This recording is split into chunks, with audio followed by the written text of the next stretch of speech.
Developing news, a Donna man is being treated for severe burns tonight. As Channel 5's Lauren Kendrick explains, it all started when his water heater exploded. Steve, the explosion happened around 9:30 this morning.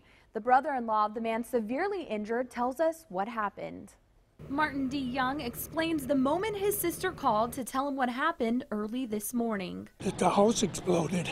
D. Young lives a few houses down from his sister and brother-in-law in Donna. He says he ran down to the house to check on them. The pilot light went out on the hot water heater, and he went out to light it, and apparently the gas got up in the ceiling, and when he went to light the heater, it exploded. They took him away in an ambulance. He's burnt pretty bad.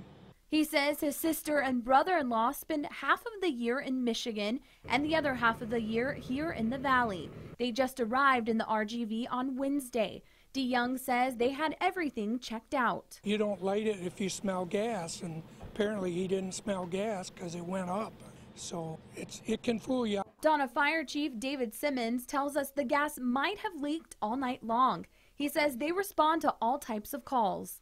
But not actually a full-blown explosion where the guest room was heavily damaged by it. I mean, it's like lifted the roof a little bit. The interior walls are all cracked and everything. He asks everyone to have a professional check their water heater and heaters with the cooler weather around the corner. As it starts to get cooler here, coming up for December, just to be very careful when they start wanting to heat their home. D. Young says he thinks his sister and brother-in-law will get an electric water heater in the future.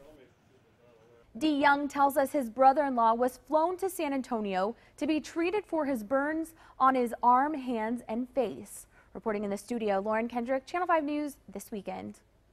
Chief Simmons has these tips so you can prevent something like this from happening to you. This is a Channel 5 News Extra.